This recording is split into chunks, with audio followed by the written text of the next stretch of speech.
Pretty cool watching Phil Mickelson win the PGA Championship, age 50, oldest player to ever win a major championship. From my perspective, as one of the youngest people alive, all my goals, athletically and otherwise, are still out in front of me. You know, I can accomplish everything that I want to in life. As someone who's objectively not the youngest person alive, like if you could go back in time and use the powers of a younger Matt Tait to accomplish your goals and dreams, what would it be? Stop eating so many donuts. I love donuts. Really? I love donuts. Do you think Is that the answer you were looking for? Do you think if you stopped eating donuts, you could dunk again? Again is a problematic word right there. This is Basketball Friends. He's Matt Tait. I'm Nick Schwerdt. As we mentioned last week, KU brought in 10 new faces this offseason, 5 from the transfer portal. And if there were one overarching theme with the guys that Kansas brought in, it would be three-point shooting. KU shot 33.6% from three last year. That's their worst mark as a team since 2003. Oddly enough, when they went to the national championship game, that team only shot 33% from three-point range. It's the worst mark for Bill Self since his first season as a head coach at Oral Roberts in 1994. So needless to say, last year's team's strength was not three-point shooting. Bill Self and his coaching staff have looked to change that with the guys that they're bringing in this offseason. So if there's one thing above all else that we know about next year's team compared to last year's team, they should be a significantly better shooting team. You look at what they brought in, and of those 10 guys, there are 4 guys who basically would have been the second best three-point shooter on last year's team. Cam Martin, Jalen Coleman-Lands, Joseph Yesufu, and Remy Martin, percentage-wise, and on last year alone, were all basically better than Marcus Garrett, who was second on KU's team last year, percentage-wise, as a three-point shooter, which probably blows people's mind to begin with. Do you think very many people would say Marcus Garrett was KU's second leading three-point shooter last year? I think that it's a nice job of kind of coming back into the modern times, right? If you look back at the 2017-18 team, Final Four team, that group shot 40.2%. That was 11th best in the nation. The team before that, which had a lot of the same players, 6th best nationally. It's just an important part of the game these days. Everybody knows that. And KU did not have enough of it last year. Basically, when Ochai was cold, it hurt. Well, it's not about being the best three-point shooting team. You don't have to be elite in that regard to compete for a championship.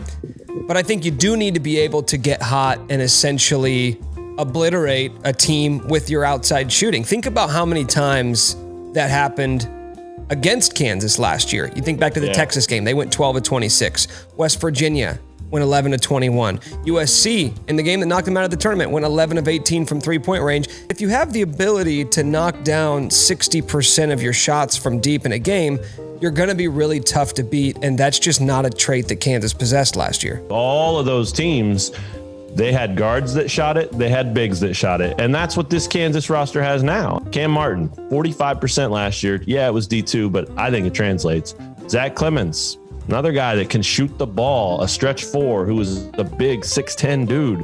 He will factor in there as well. The average three-point shooting percentage over the last 5 years of the Final Four teams is above 37%. So that just speaks to it. You don't have to be knocked down like Baylor was the number 1 three-point shooting team in the country last year. You don't have to be a 41% three-point shooting team. You just can't be below average. Kansas was below average in that regard. And something I think is even more exciting to think about is that the influx of new shooters on the team should make life easier for the existing shooters. We don't know if Ochai is going to be back for sure. We don't know if Jalen Wilson's going to be back for sure. But you know Christian Braun's going to be back. And for most of the season last year, we thought this was one of your top shooters. But he finished on a downward trend, I think, ended the year shooting 34%, which is slightly below average.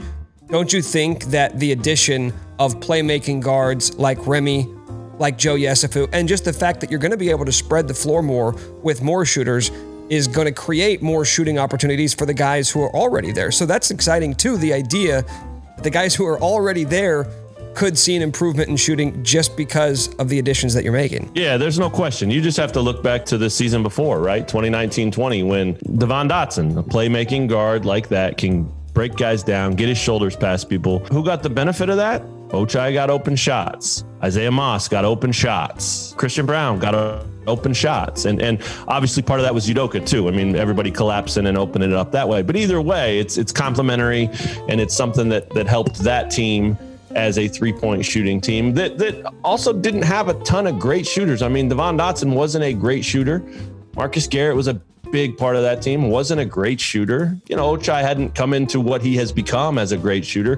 Christian Brown was a freshman. There's a lot of things that point to exactly what you just said, even with just that team. It's not that you just have to add lights out Steph Curry's all over the floor, Dame Lillard from the logo. You don't have to have those guys up and down your lineup. You just have to have guys that can create open shots. On paper, how many similarities do you think there are between what next year's team is starting to look like and the one we saw from 2018 with all those shooters with Devontae, Svi, Malik that ended up going to the Final Four? The guard-heavy approach should be there with this team. They took 974 three-point attempts, and they were still 11th nationally at 40%.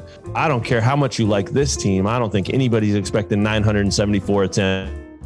Maybe 40%, but not on 974 attempts. I mean, to put that in perspective, look 1 year earlier, the team that had Frank Mason, but also Josh Jackson, still had Devontae and Svi. They shot it 787 times.